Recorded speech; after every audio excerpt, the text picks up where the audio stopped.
হেমলতার এহেন প্রশ্নে পূর্ণা চমকে উঠল। চাপা স্বরে অবাক হয়ে উচ্চারণ করল, আম্মা। সেকেন্ড কয়েক পর পূর্ণার উপর থেকে হেমলতা চোখ সরিয়ে নিলেন।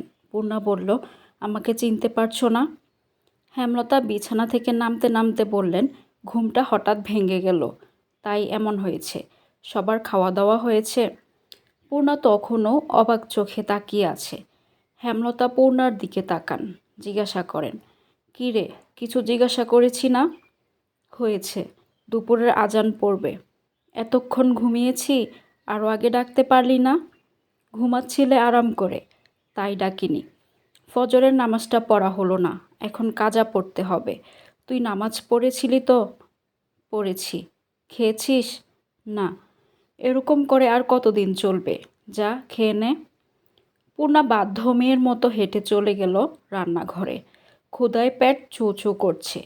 কতক্ষণ না খেয়ে রাগ করে থাকা যায়। হেমলতা খোলা চুল হাতে খোপা করে নেন। এরপর কলপাড়ের দিকে যান। অজু করে ঘরে ঢোকার সময় দেখেন পূর্ণা খাচ্ছে। তিনি পূর্ণার উদ্দেশ্যে বললেন, খাওয়া শেষ করে ঘরে আসিস। পূর্ণা খেয়ে দে থালা ধুয়ে গুছিয়ে রাখে। রান্নাঘর থেকে বের হয়ে দেখে চারা গাছ লাগানোর জন্য বাসন্তী উঠানের এক কোণে বসে মাটি খুঁড়ছেন। পূর্ণা দৃষ্টি সরিয়ে হেমলতার ঘরে আসেন। এসে দেখে হেমলতা জায়নামাজে অসম্ভব উদ্বিগ্ন হয়ে বসে আছেন।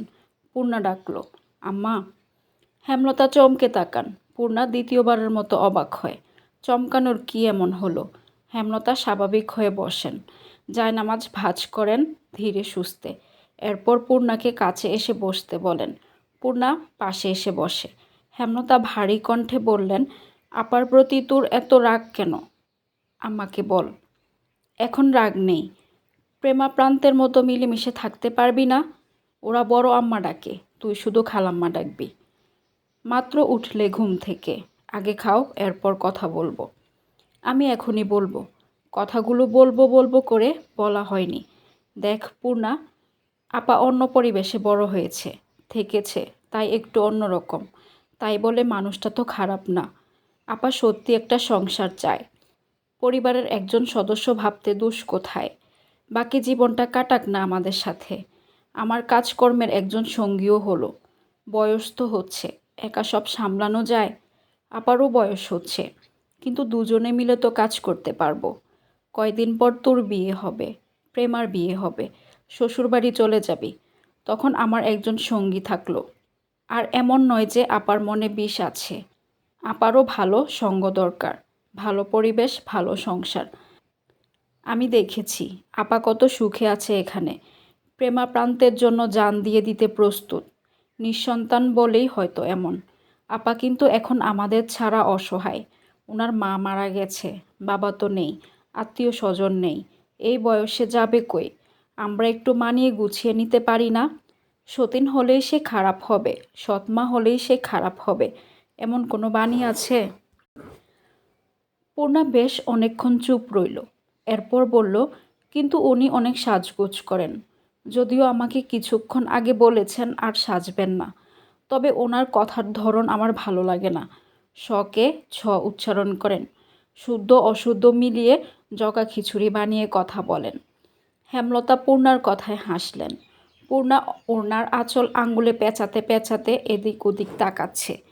হেমলতা পূর্ণার মাথায় হাত রাখেন, বললেন, তোর আপা যদি প্রান্তকে শুদ্ধ ভাষা রপ্ত করিয়ে দিতে পারে, তুই তোর বাসন্তী খালাকে উচ্চারণ শিখাতে পারবি না? উনি শিখবেন? বললে অবশ্যই শিখবেন। সত্যি? বলেই দেখ। এখন যাব? যা। যাচ্ছি। পূর্ণা ছুটে বেরিয়ে গেল। হেমলতা মৃদু হেসে বারান্দায় বেরিয়ে আসেন। সেলাই মেশিনের সামনে বসেন। অনেকগুলো কাপড় জমেছে, সব শেষ করতে হবে। উঠানে বাসন্তীকে পেল না পূর্ণা। এদিক ওদিক তাকিয়ে খুঁজতে থাকলো। বাসন্তী কলপাড় থেকে হাত পা ধুয়ে বেরিয়ে আসেন। পূর্ণা কথা বলতে গিয়ে দেখে জড়তা কাজ করছে। 2-3 বার ঢোক গিলে ডাকলো, শুনুন। বাসন্তী দাঁড়ালেন। পূর্ণাকে দেখে হাসলেন। পূর্ণা এগিয়ে এসে বলল, আপনাকে আমি পড়াবো। কি পড়াইবা? লাহারি ঘরের বারান্দায় আসেন আগে। বাসন্তী কিছু বুঝে উঠতে পারছেন না, তবুও পূর্ণার পিছু পিছু গেলেন। বারান্দার চৌকির উপর পূর্ণা বসল। পূর্ণার সামনে বাসন্তী বসেন উৎসুক হয়ে। পূর্ণা গম্ভীর কণ্ঠে বলল, আপনাকে দন্তস্ব উচ্চারণ শেখাবো আমি।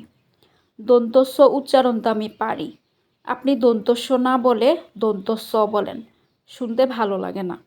বলুন দন্তস্ব। বাসন্তী থতমত খেয়ে যান। চোখ ছোটো ছোটো করে বললেন, দন্তস্ব। হয়নি, বলুন দন্তস্ব। দন্তস্ব। আবারও হয়নি। আচ্ছা বলুন সংসার। সংসার। সংসার। সংসার। সংসার উচ্চারণ করতে করতে পূর্ণার মুখের সামনে ঝুঁকে পড়েন বাসন্তী।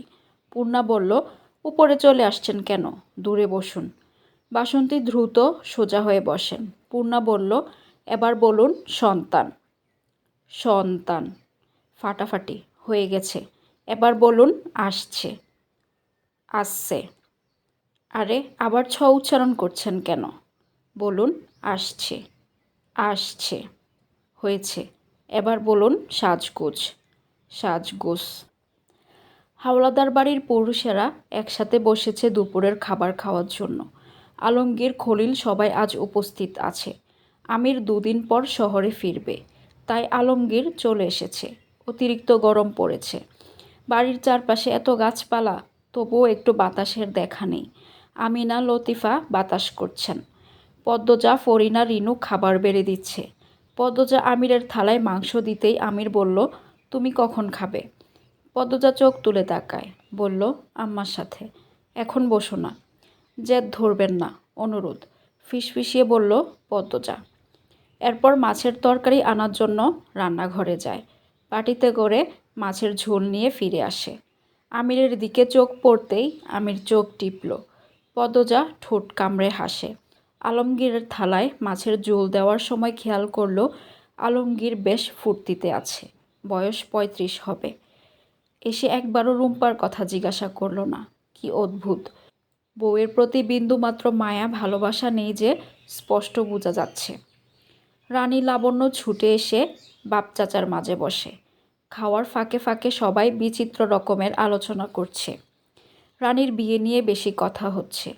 খুব দ্রুত রানীর বিয়ে দিতে চান তারা। আচমকা রানী গড় গড় করে বমি করতে আরম্ভ করে। সবাই বিরক্তিতে চোখ মুখ কুঁচকে ফেলল। প্রতিটি খাবারের থালা নষ্ট হয়ে যায়। আমিনা দ্রুত রানীকে ধরে কলপারে নিয়ে যান।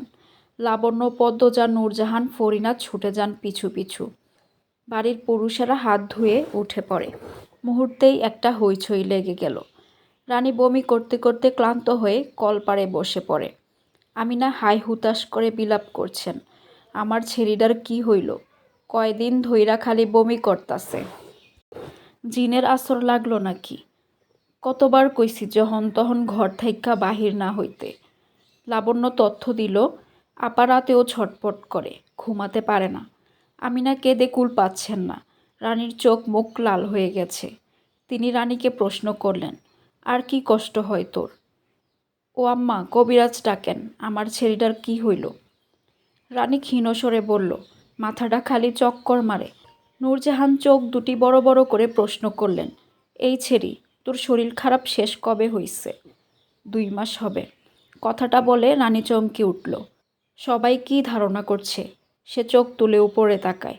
সবাই উৎসুক হয়ে দাঁড়িয়ে আছে, কেমন করে যেন তাকিয়ে আছে। রানীর শরীর কাঁপতে থাকে। আমিনা মেয়েকে 2 হাতে জড়িয়ে ধরে বললেন, এমন কিছু হয় নাই আম্মা, আপনি ভুল বুঝতাছেন, আমার ছেড়ি এমন না। হেডা কবিরাজ আইলে কওয়া যাইব। এই ছেড়ির জন্যে যদি এই বাড়ির কোনো অসম্মান হয়, কাইট্টা গাঙ্গে বাসাইয়া দিয়াম, মনে রাইখ্য বউ। নূরজাহান বললেন রাগী স্বরে। রানীর গলা শুকিয়ে কাঠ। হৃৎপিণ্ড দ্রুত গতিতে চলছে। শরীরের ভারসাম্য হারিয়ে ফেলছে। এক সময় মাথা ঘুরিয়ে পড়ে গেল আমিনার কাঁধে। আমিনা চিৎকার করে উঠলেন, ও রানী,